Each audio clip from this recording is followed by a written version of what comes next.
rider went out Thursday night. She wasn't expecting to witness a police takedown. It was pretty traumatizing, honestly. I mean, to see his body drop to the ground like that and then him convulsing on the ground, you could just tell he was in pain. At about Hey guys, this is Marcel Ernie with Ernie Racing Reports. That's right, the channel is back.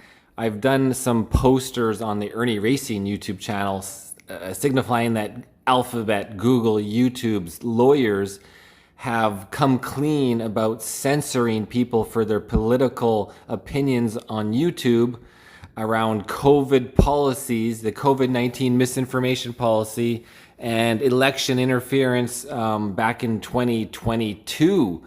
The channel was deleted, removed by YouTube, permanently gone, money stolen. March of 2022, over 3 years later, YouTube now admits to their being pressured by the Biden administration to censor everybody. And then they said they would reinstate the channels, and I actually never applied to have the channel reinstated yet. I was gonna wait until the process was published, and then boom, automatically the channel was back, demonetized, and they owe me like $20,000, which I'm never gonna see, from the revenue of the months before the channel was deleted. Paid owing. And then of course, there's no all the lost channel for 3.5 years, all that lost potential revenue. No. Anyways, today's video is from October 10th, use of force questioned after taser used twice in Edmonton arrest. Now, here's the footage, if I haven't already shown you in more detail.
So Freddie wants to know, what led the police to believe that this guy was in a stolen vehicle? It looks like a newer truck, and the police are suggesting that the VINs have been changed. But what led up to them investigating? What was the tip? What was the alleged offense? Why did the police think the vehicle is stolen? Seriously, it sounds like a freaking cover-up. I would like to know, what investigation led you to thinking this guy's vehicle that was crashed on the side of the road had anything to do with the stolen vehicle? And then reason to essentially assault him, tase him, possibly send him to the hospital. What is the reasoning? Coco thinks the same thing. What police investigation led to, we think there's a stolen vehicle crashed on the side of the road? Were they chasing a truck that looked similar just before that? It doesn't say anything about that in the article. It sounds like bogus to me. On your fucking face!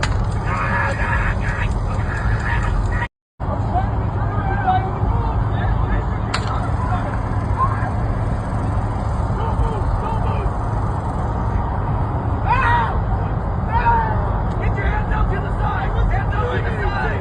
On your face! On your fucking face!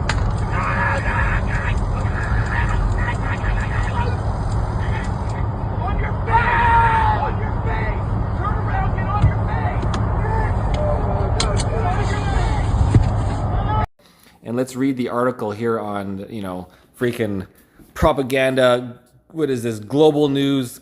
They're paid by the Canadian government, right, for their stories. The Edmonton Police Service says the suspect was fleeing in a truck allegedly disguised to hide it. Hide it had been stolen. That's terrible writing, by the way. There are questions being raised if the force used during the arrest was appropriate. It happened on Yellowhead Trail near 215 Street just before 11 p.m. Thursday. Edmonton police said officers were doing proactive patrols when a Dodge Ram pickup truck entered into a criminal flight, quickly lost control, and hit a utility barrier in a grass ditch.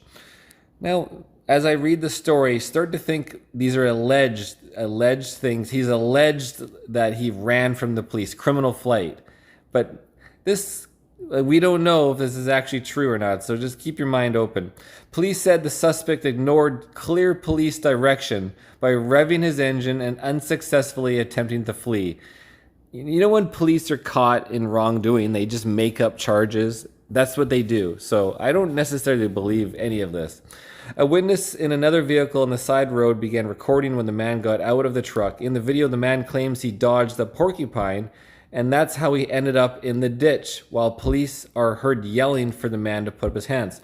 So the victim's story is that he crashed. He was trying to dodge an animal, and he wasn't fleeing from police or anything, right? And the man obeyed, then walked towards the officers. Police told the man to turn around, and that's when they used their conducted energy weapon, CEW, Tazer brand name, right? The man immediately fell back to the ground. Wow, he was frozen in the air and just dropped like a brick. Could have definitely injured his head. He could have hit his head, body. He could break a collarbone, clavicle, all these issues. Officers told him not to move and to put his hands up to the side and get on his face front of his body, as they're electrocuting him, of course. That's when the officers deployed a second shot through their taser. And, this is pretty crazy, right? The witness who captured the video, Jordana, did not know why the man was being arrested, but told Global News she was shocked by what she saw. Yeah, we already saw a little clip of her. University of Alberta criminologist Dr. Orella said it's the second use of the taser. Once the suspect was already on the ground that he is focused on. The second deployment, in my mind, looks like another instance of gratuitous force, Orella said. Yeah. I don't think any of the tasers were appropriate. The man was not resisting arrest. That's the whole point of the taser, is to take control of somebody's resisting, using only necessary force and he was not showing any instances of running or fighting or anything. There's no use of force required. There was just verbal communication between this man. Apparently it was 70, I read somewhere else. I could think this encounter could have ended in no use of any force other than verbal commands. Exactly. Police say the truck is believed to be stolen and the vehicle identification, the VIN, has been changed. So again, there's no evidence of anything. This is exactly the bullshit that the police could be pulling. Oh, we think it's stolen, but it's got a VIN that's not stolen. I think these changed the VIN. See, these are crazy allegations, and they could easily be false. I've seen it with the police before, just trying to cover their asses for why they assaulted somebody and could have sent him to the hospital with permanent injuries. The man whose name Edmonton police did not release was arrested and charged with fleeing from police, they call it criminal flight, driving while suspended, so he has a suspended license supposedly, possession of a controlled substance. A controlled substance? What substance? You mean like some marijuana maybe? I don't even understand that. It should be legal, so like maybe he's got some magic mushrooms, some adamanthine, maybe a drug he's not allowed, things we can't say on CensorTube. Anyways, so he's got some kind of drugs, controlled substance, and possession of a device for the purpose of committing theft? What the hell? What is it? They're not giving us any information. This sounds like it could possibly be bullshit.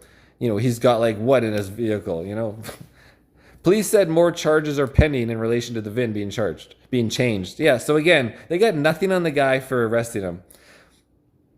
Okay, so, and again, the police always say, while the EPS could not speak to the use of the taser as Edmonton Police Services, in that specific incident, they said the Edmonton police follow strict policies and procedures for well, clearly they didn't. Not here. Not at all. That is they should be totally reviewed and essentially fired for that and charged with assault. Every deployment requires mandatory reporting, supervisory, blah, blah, blah. Yeah, the police are going to investigate themselves. We've been through this already with herbs.